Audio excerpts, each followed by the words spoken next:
आणि आज मराठी भाषा गौरव दिवस, हे कॉम्बिनेशन काहीतरी थोडंसं विचित्र आहे ना. तरी पण आज मी पूर्ण माझ्या परीने प्रयत्न करणार आहे की इंग्रजी शब्द न वापरता माझे मनोगत आज इथे मी व्यक्त करणार आहे. तर व्यासपीठावर उपस्थित सर्व मान्यवर, माननीय श्री श्रीकृष्ण महाराज, माननीय श्री रामजी महाराज, माननीय सौ वर्षाराणी वायरंगे मॅडम, व्यवस्थापिका पंडित मॅडम, श्रीमती नीला महाराज आणि इतर सर्व मान्यवर, या सर्वांना माझा सविनय नमस्कार. नूतन मराठी विद्यालय ब्रँच नंबर 1 कोल्हापूर व नूतन बालमंदिर या शाळांचे सर्व शिक्षक, शिक्षकेतर कर्मचारी, उपस्थित सर्व पालकवर्ग आणि आजचे सर्व उत्सवमूर्ती, बालचमू जे माझ्यासमोर बसलेले आहेत, या सर्वांना देखील माझा सस्नेह नमस्कार. आपल्या आयुष्यात सगळ्यांना माहिती आहे की गुरूंचे स्थान हे खूप अत्युच्च कोटीचे आहे, ते आढळ असते. म्हणून सर्वप्रथम आपण आपल्या जीवनातील सर्व गुरूंना, आपले आद्यगुरू, आपले मातापिता, सर्व शिक्षक, ज्येष्ठ मंडळी, आध्यात्मिक गुरु यांना वंदन करूया. सद्गुरू श्री सिद्धेश्वर गुहा महाराज यांच्या चरणी नतमस्तक आपण सर्वजण म्हणूया. गुरुर्ब्रह्मा गुरुर्विष्णू गुरुर्देवो महेश्वरा, गुरु साक्षात परब्रह्म तस्मै श्री गुरवे नमः. तर आज 27 फेब्रुवारी मराठी भाषा गौरव दिन. हा गौरव दिन आपण मराठीतील ज्येष्ठ साहित्यिक वि.वा. शिरवाडकर, ज्यांना आपण कुसुमाग्रज म्हणून ओळखतो, यांच्या जयंतीनिमित्त त्यांच्या साहित्याला, त्यांच्या विचारांना आदरांजली म्हणून आपण साजरा करतो. तर थोडक्यात आपण असं म्हणू शकतो, लाभले आम्हाला भाग्य बोलतो मराठी, जागलो खरंच धन्य ऐकतो मराठी, धर्म पंथ जात एक जाणतो मराठी, एवढा जगात माय मानतो मराठी. तर मराठी आपली जी माय आहे, आपली जी मातृभाषा आहे, आपली जी मायबोली आहे, तिला त्रिवार नमन. तर सर्वप्रथम येथे उपस्थित पालकवर्ग, विद्यार्थी, विशेषतः शिक्षक आणि शिक्षकेतर कर्मचारी, या सर्वांचे मी अभिनंदन करू इच्छिते. कारण आपण ज्या वेळेला मराठी शाळांमधल्या विद्यार्थ्यांची संख्या कमी होती आहे, अशा वेळेला आपण मराठी शाळेला पसंती दिली. इतक्या मोठ्या संख्येने मराठी शाळेचं सुंदर असं स्नेहसंमेलन इथे आयोजित केलेलं आहे. खूप कष्ट घेतलेले आहेत त्याच्यामध्ये सर्व शिक्षकांनी. तर त्यांचे आणि पालकांचे विशेष करून खूप खूप अभिनंदन. आणि सगळ्यात महत्त्वाचं म्हणजे, जसं मी या गुरु महाराज घराण्याचीच एक सून आहे आणि त्यांनी माझा आज एवढा मोठा आदर सत्कार इथे मला बोलावून केला, तर त्याबद्दल मी सदैव त्यांच्या ऋणामध्ये राहू इच्छिते. पंडित मॅडम आहेत किंवा श्रीकृष्ण महाराज, जे मला पित्या समान आहेत, तर त्यांच्या ऋणात मी त्यांना धन्यवाद म्हणणार नाही, मी त्यांच्या ऋणातच राहू इच्छिते. आणि हा एवढा सुंदर अनुपम सोहळा मला आता अनुभवायला मिळणार आहे. एवढे बालचमू इथे नटून थटून बसलेले आहेत, तर मला खूप आनंद होतो. एवढे सुंदर विद्यार्थी, पहिलं सादरीकरण पण सर्वांनी बघितलं. कुस्तीमध्ये एखादी मुलगी या शाळेची पुढे चाललेली आहे, होतकरू विद्यार्थी आहेत, विविध कलाकृती आपल्या इथे सादर करत आहेत. तर ह्याच्या पाठीमागे खचितच सर्व गुरूंचा, सर्व शिक्षकांचा खूप मोठा हातभार असतो.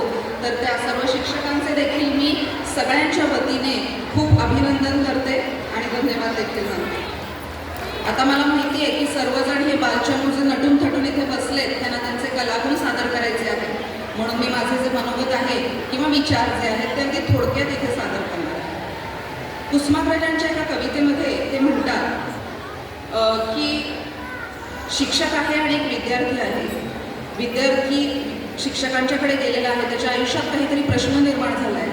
तर शिक्षकांना तो म्हणतोय, सर, मोडून पडला संसार तरी मोडला नाही कणा, पाठीवरती हात ठेवून तुम्ही नुसतं लढ म्हणा, तुम्ही नुसतं लढ म्हणा. तर आपल्या आयुष्यात गुरूंचं जे स्थान आहे, आपल्या शिक्षकांचं जे स्थान आहे, विशेष करून आपल्या प्राथमिक शाळेतील शिक्षक जे असतात त्यांचं जे स्थान आहे ते अतिशय अमूल्य असं आहे, असं मी आज मानते.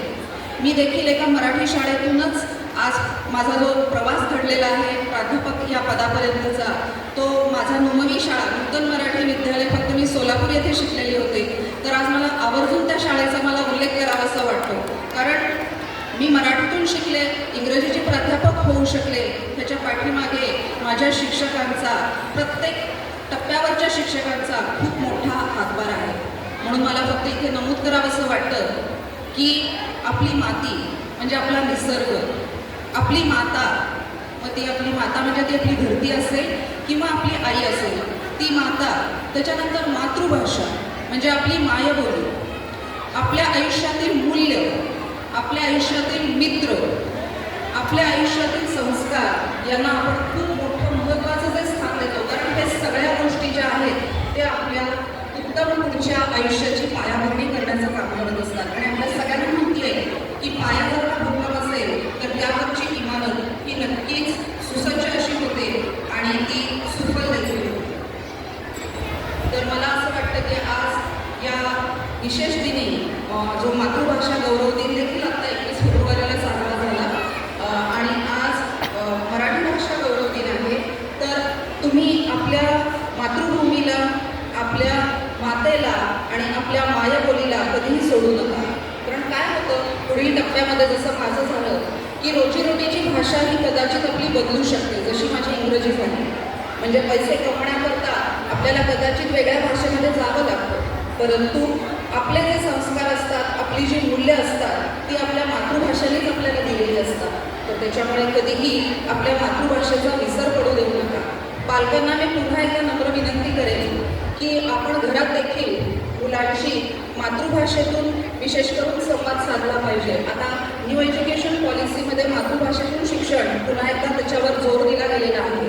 कारण मातृभाषेतून दिलेल्या ज्या संकल्पना असतात, मातृभाषेतून दिलेले जे शिक्षण असतं, मध्ये विज्ञान असेल, गणित असेल किंवा इतर कुठल्याही विषयांचं असेल, तर ते मुलांच्या मनामध्ये अगदी खोलवर रुजण्यास किंवा त्यांना त्याचं आकलन होण्यास ही जास्त मदत होते.